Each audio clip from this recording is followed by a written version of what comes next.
مسلمان کی زندگی میں دعاؤں کا بہت زیادہ اثر ہوتا ہے۔ دعائیں لگ جایا کرتی ہیں، دعائیں اپنا رنگ دکھایا کرتی ہیں، دعائیں اپنا اثر رکھتی ہیں، اور انسان کے گرد جو چیز حصار بن کر اس کی حفاظت کرتی ہے وہ بھی دعا ہوتی ہے۔ دعائیں کرنی بھی چاہیے۔ نبی کریم علیہ السلام نے فرمایا جو اللہ تعالیٰ سے نہیں مانگتا اللہ اس سے ناراض ہو جاتا ہے۔ دعائیں کرنی بھی چاہیے، دعائیں کرانی بھی چاہیے، اور دعائیں لینی بھی چاہیے۔ معاشرہ جیسے جیسے تیزی کی منزلیں طے کرتا ہے اور جیسے جیسے لوگوں کے ذہن گھٹن کا شکار ہوتے ہیں اور مزاجوں کے اندر جیسے جیسے دین سے دوری واقع ہوتی ہے اور روحانیت سے لوگ جیسے جیسے دور ہوتے ہیں، مختلف قسم کے وسوسوں کا لوگ شکار ہوتے ہیں۔ ایک وسوسہ لوگوں کے دلوں میں یہ بھی پیدا کیا جاتا ہے کہ جب اللہ تعالیٰ سب کی سنتا ہے تو کسی سے دعا کرانے کا کیا مطلب ہے؟ بالکل صحیح بات ہے، بڑی عمدہ اور اعلیٰ بات ہے۔ اللہ تعالیٰ سب کی دعائیں قبول فرماتا ہے۔ اللہ تعالیٰ اپنے ہر بندے پر اپنی شان اور اپنے فضل کے مطابق رحمت فرماتا ہے، اس میں کوئی دو رائے نہیں ہے۔ لیکن قرآن مجید خود فرماتا ہے کہ رب کے کچھ بندے وہ ہیں جو اپنے مومن بھائیوں کے لیے دعائیں کرتے ہیں۔ یہ کسی دوسرے کے لیے دعا کرنا اتنا محبوب عمل ہے کہ اللہ نے اسے قرآن مجید میں بیان فرمایا۔ والذین جاءوا من بعدہم یقولون ربنا اغفر لنا ولإخواننا الذین سبقونا بالایمان، فرمایا وہ جو ان کے بعد آئے وہ عرض کرتے ہیں رب کی بارگاہ میں کہ اے اللہ ہمیں بھی بخش دے اور ہمارے ان بھائیوں کو بھی بخش دے جو ہم سے پہلے ایمان لائے۔ وہ اپنے پچھلوں کے لیے دعائیں کرتے ہیں، اللہ کے حضور عرض کرتے ہیں یا اللہ انہیں معاف کر دے، انہیں بخش دے۔ یہ دعا انہوں نے کسی کے لیے کی، اللہ نے اس دعا کو قرآن مجید کے اندر بیان فرمایا۔ دیکھیے سب کی دعائیں اللہ کے حضور قبول ہوتی ہیں، لیکن کچھ زبانیں ایسی ہیں جو رب کریم کو پیاری بہت زیادہ ہیں۔ حدیث صحیح میں موجود ہے، نبی پاک علیہ السلام نے فرمایا، رب فرماتا ہے جب بندہ کثرت نوافل کے ذریعے میرے قریب ہو جاتا ہے تو وہ پھر اتنا قریب ہو جاتا ہے، اتنا قریب ہو جاتا ہے کہ میں اس کی زبان بن جاتا ہوں، جب بھی وہ سوال کرتا ہے میں اپنے فضل سے اسے عطا کرتا ہوں۔ بخاری مسلم دونوں میں موجود ہے۔ اب ایسی زبانیں جن کو اللہ تبارک و تعالیٰ کی بارگاہ سے یہ اذن مل گیا، کثرت عبادت، کثرت نوافل، زہد، ورع، تقوی، کہ اللہ کے حضور جب وہ عرض گزار ہوتے ہیں تو مالک ان کی دعائیں قبول فرماتا ہے۔ تو اب اگر کسی کو کسی ایسی زبان کی خبر آئی اور اس نے جا کے اس سے دعا کرائی اور اللہ نے اپنے فضل سے اس بندے پر رحمت کر دی اور دعا قبول ہو گئی، تو بتائیے حرج والی بات کیا ہے؟ اب اس پر بھی وسوسہ ہے کہ اللہ صاحب کی سنتا ہے، آپ نے فلاں کو دعا کے لیے کیوں کہا؟ اس پر بھی وسوسہ ہے۔ روحانی دنیا سے لوگوں کو دور کرنے کے لیے، اللہ کے نیک بندوں سے دور کرنے کے لیے، وہ لوگ جو مالک کریم کے قرب والے ہیں، جن کو قرآن مجید نے اولیاء اللہ کہا ہے، ان سے لوگوں کا رشتہ کمزور کرنے کے لیے ایک نیا رنگ، ایک نئے انداز میں بات کہ اللہ سب کی دعائیں قبول کرتا ہے۔ تم دعا کرانے جا رہے ہو، تم نے فلاں سے کہا میرے لیے دعا کرنا، تم نے فلاں بزرگ سے کہا میرے لیے دعا کرنا، تو میرے بھائی یہ تو بڑی آسان سی سادی سی بات ہے۔ اچھا یہ بھی ضروری نہیں کہ جو دعا کرا رہا ہے وہ کوئی کمزور ہی ہو، وہ گناہگار ہی ہو، اور وہ کسی نیکوکار سے ہی کہے کہ میرے لیے دعا کرنا تو تبھی بات بنے گی۔ بعض نیک بھی کہہ دیتے ہیں اور اس سے کہہ دیتے ہیں جو درجے میں ان سے کم ہوتا ہے کیا حضرت امام جعفر الصادق رضی اللہ تعالیٰ عنہ نے کہا نہیں حضرت داؤد طائی سے کہ میرے لیے دعا کرنا؟ کیا کہا نہیں بعض اساتذہ نے شاگردوں سے کہ دعا کرنا؟ کیا کہا نہیں کہ بعض مشائخ نے مریدوں سے کہ میرے لیے دعا کرنا بھائی؟ کیا بیٹا اپنے باپ کے لیے دعا نہیں کرتا؟ کیا بیٹیاں بیٹے ماں باپ کے لیے دعا؟ او سنو نا یار، اس سے بڑی میں آپ کو بات کیا سناؤں؟ بخاری مسلم میں موجود ہے، حضرت عمر فاروق رضی اللہ تعالیٰ عنہ عمرہ کرنے جا رہے تھے. اللہ کے پیارے رسول، رسول رحمت، محبوب رب اکبر صلی اللہ تعالیٰ علیہ وسلم نے فرمایا عمر میرے بھائی ہمیں بھی دعاؤں میں یاد کرنا. اب بتاؤ اس سے بڑی مثال کہاں سے لائیں؟ حضرت عمر سے نبی کریم علیہ الصلوۃ والسلام نے کہا عمر میرے بھائی ہمیں بھی اپنی دعاؤں میں یاد رکھنا. تو اگر حضور جناب عمر سے کہہ سکتے ہیں دعا کرنا، مجھے بتاؤ حضور کو ضرورت ہے جناب عمر کی دعا کی؟ یہ کس لیے کہا؟ یہ اس لیے کہا کہ ہمیں سمجھ میں آ جائے کہ کچھ لوگوں سے دعا کرا لینی چاہیے، کچھ لوگوں سے دعا کرا لینی چاہیے. بس اس سے زیادہ جملہ نہیں کہوں گا، کچھ لوگوں سے اپنے حق میں کچھ کہلوا لینا چاہیے، کوئی گواہی اپنے حق میں کرا لینی چاہیے. فائدہ ہوتا ہے، اس کا نفع ہوتا ہے، اس میں بڑے راز مضمر ہوتے ہیں، اس میں بڑے عقدے کھل جایا کرتے ہیں، اس میں بڑی آسانیاں ہو جاتی ہیں. میرے عزیز نبی پاک صلی اللہ تعالی علیہ وسلم نے فرمایا جناب عمر سے میرے لیے. حضور فرماتے ہیں اللہ کے کچھ بندے ہیں اگر وہ قسم کھا کے کہے نا یا اللہ ایسا کر دے، یہ بخاری مسلم دونوں میں موجود ہے، وہ قسم کھا کے کہے نا لو اقسم علی اللہ لا ابرہ، وہ اگر قسم کھائیں تو رب ان کی قسم بھی پوری فرما دیا کرتا ہے. تو میرے بھائی محبت کے لیے دل ڈھونڈ کوئی ٹوٹنے والا، کوئی جگہ ایسی تلاش کر جہاں سے دعا مل جائے، جہاں سے کرم ہو جائے، جہاں سے عطا ہو جائے، جہاں سے اللہ کا فضل ہو جائے. اور پھر ہمیں بھی چاہیے ہم دعائیں دیتے رہیں، ماں باپ کو چاہیے اولاد کو دعائیں دیتے رہیں، اساتذہ کو چاہیے شاگردوں کو دعائیں دیتے رہیں، مشائخ کو چاہیے عقیدت مندوں کو دعائیں دیتے رہیں، بہن بھائیوں کو چاہیے ایک دوسرے کو دعائیں. چلیں آپ آمین کہیں. اب آپ نے انکار نہیں کہ سارے دعا مانگے یا اللہ ہمارے بھائیوں کو ہم سے زیادہ عطا فرما، یا اللہ بھائی کو ہم سے، یا اللہ بھتیجوں کو زیادہ عطا فرما، بھانجوں کو زیادہ عطا فرما، اللہ محلے داروں کو زیادہ عطا فرما، پڑوسیوں کو زیادہ عطا فرما. یہ مانگو نا دعائیں، اس میں بھلا ہے، اس میں نفع ہے. اب جنہوں نے پریشان ہو کے آمین کا ہے وہ خوش ہو جائیں گے. نبی پاک علیہ السلام نے فرمایا جو دعا تو کسی کے لیے مانگتا ہے اللہ پہلے تیرے حق میں قبول فرماتا ہے. لوگ خوش ہو گئے آپ لوگ. او بھائی دعا مانگیں کسی کے لیے، بد دعا نہیں کرنی کسی کے لیے بھی بد دعا. ہمارے ہاں نا ایک بہت بڑا طبقہ جذباتی لوگوں کا ہے. ہمارے ایک استاد کہا کرتے تھے جذباتی لوگوں سے دوستیاں نہیں کرنی چاہیے، جذباتی لوگوں سے تعلقات نہیں بنانے چاہیے، اس لیے کہ جس بندے کا اپنے اوپر کنٹرول ہی نہیں تو وہ کسی کے حق میں کیا کرے گا. وہ کہتے تھے جذباتی لوگوں سے بچو. او بھائی ہم بڑے جذباتی ہو جاتے ہیں، ذرا سی شدت آئی نہیں گھر میں لڑائی، اور لڑائی بھی کس سے؟ گھر والی سے. بد دعائیں شروع کر دی، اپنے آپ کو بد دعائیں دے. لڑائی کس سے ہو رہی ہے؟ بہن بھائیوں سے. بد دعائیں شروع کر دی.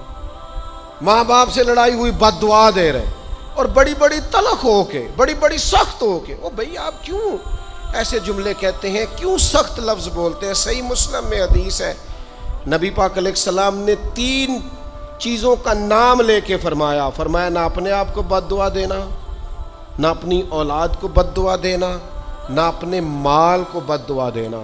ایسا نہ ہو کہ جب تم وہ دعا کر رہے ہو تو وقت قبولیت کا ہو. کبھی بھی اپنی اولاد کو، اپنے آپ کو، اپنے اموال کو بد دعا نہ دو. کیوں ایسے جملے بولتے ہو؟ یعنی غصے اور جلال میں بھی جب اپنے بچے کے لیے بات کرو تو پیار والی بات کرو.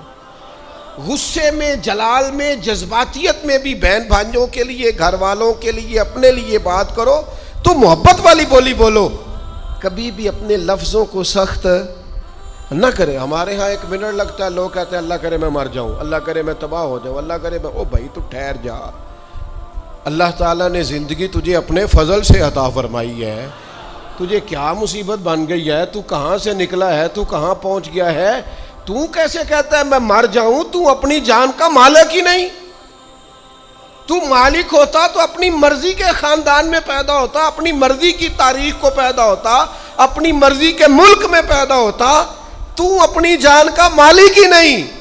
مالک تو وہ ہے جس نے اپنی مرضی کی جگہ پہ پیدا کیا ہے، اپنی مرضی کا وقت دیا ہے۔ تو کیسے کہتا ہے میں مر جاؤں؟ نہیں، تو مر سکتا، اپنی مرضی سے مرے گا تو خودکشی حرام ہے، رب رسول کے راستے میں مرے گا تو شہادت کی موت نصیب ہوگی، ہمیشہ کی زندگی ملے گی۔ وَلَا تَقُولُوا لِمَن يُقْتَلُ فِي سَبِيلِ اللَّهِ أَمْوَاتٌ۔ لہذا جذباتیوں کی بد دعائیں کرنا اور سخت بد دعائیں کرنا،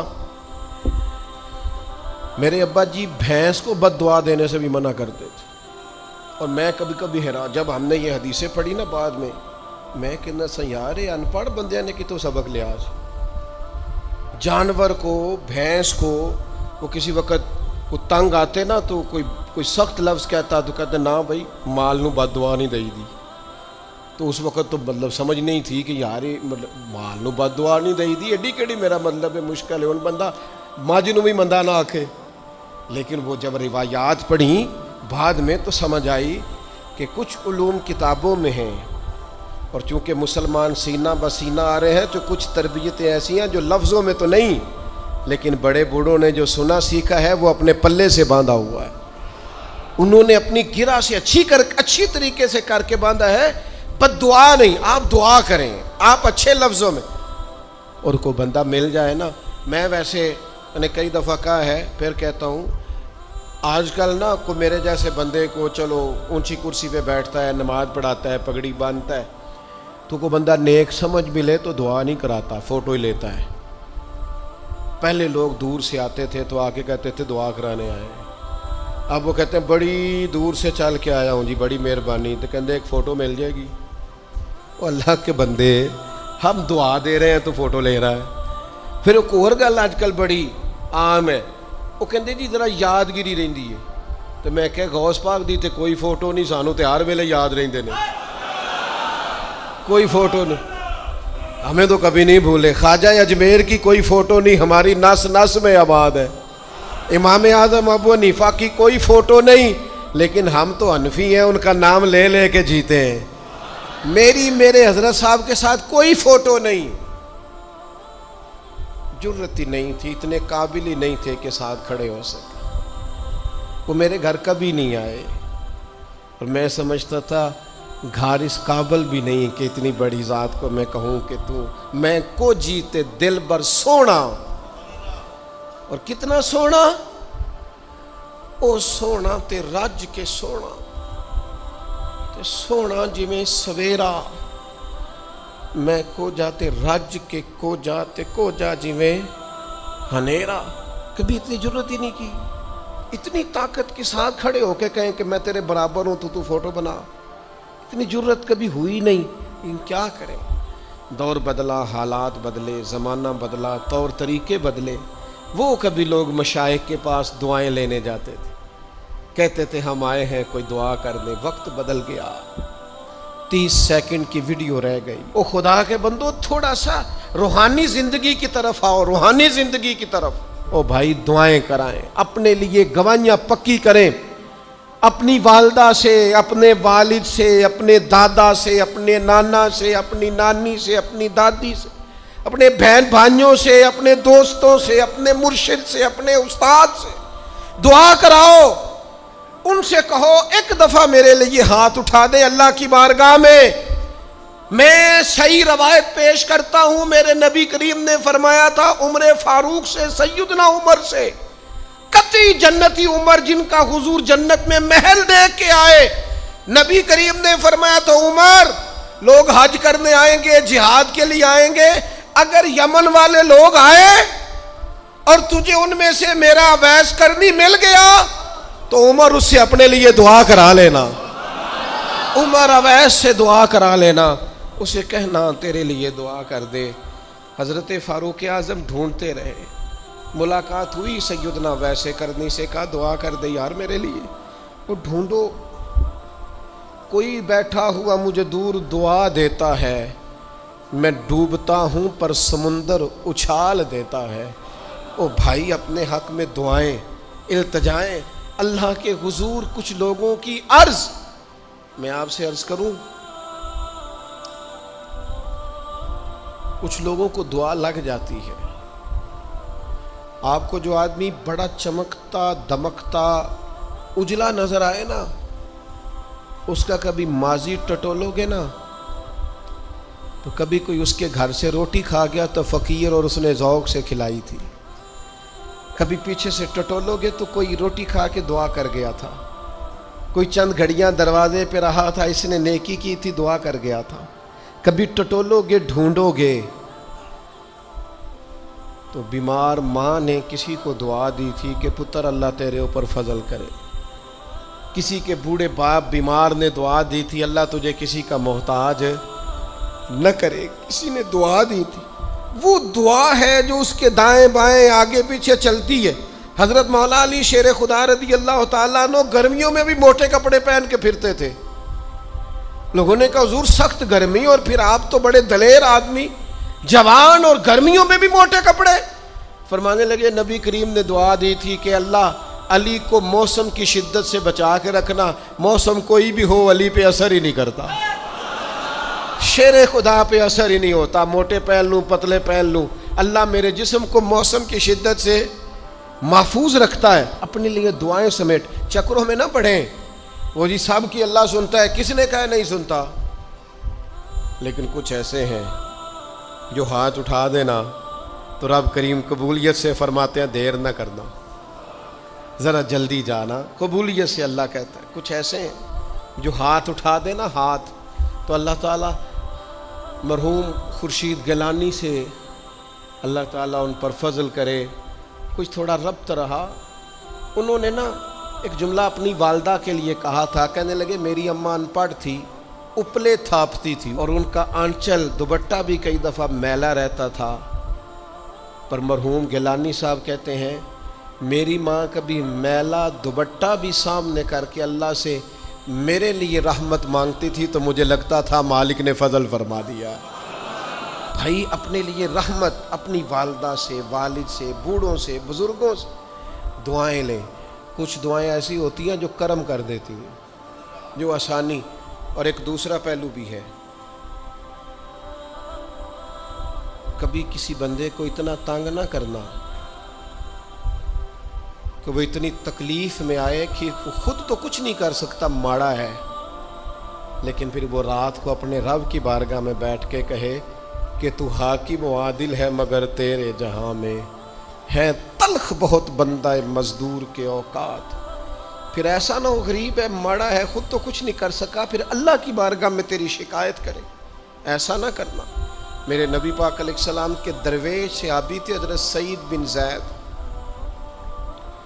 رضی اللہ تعالیٰ عنہ، فقیر فاقہ مست، حضرت عمر رضی اللہ تعالیٰ عنہ کے قریبیوں میں سے تھے۔ ایک عورت نے الزام لگا دیا زمین کے قبضے کا۔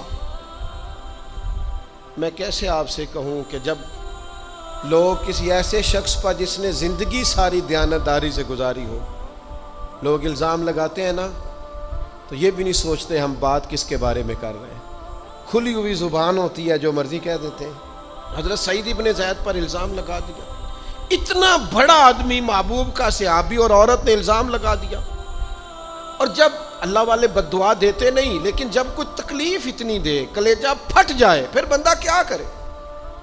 وہی بات کہ اب وہ کچھ کہہ نہیں سکتے تھے، ایک عورت پر کس طرح کوئی بات ہو سکتی تھی؟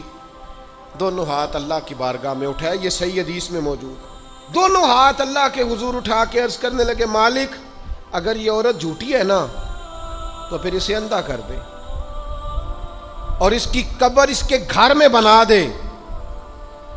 صحابہ فرماتے ہیں کہ حضرت سعید ابن زید کا تو وصال ہو گیا، زمانہ گزر گیا، لیکن ہم نے پھر اس بی بی کو اندھا ہوتے دیکھا ہے، پھر اس کے گھر میں کنواں تھا اور ہم نے اسے اپنے ہی گھر کے کنویں میں گر کے مرتے ہوئے بھی دیکھا ہے۔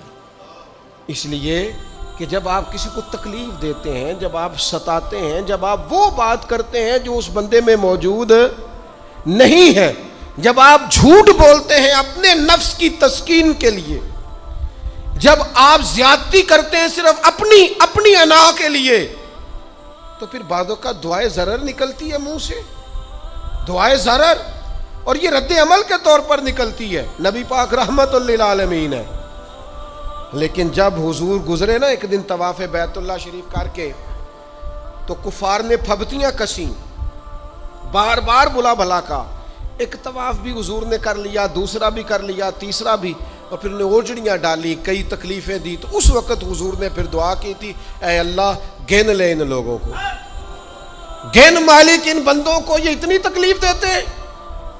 حضرت صدیق اکبر فرماتے ہیں وہ جن کے لیے محبوب نے اس دن دعا کی تھی وہ چن چن کے بدر میں قتل ہوئے، سارے گن گن کے وہ لوگ قتل ہوئے۔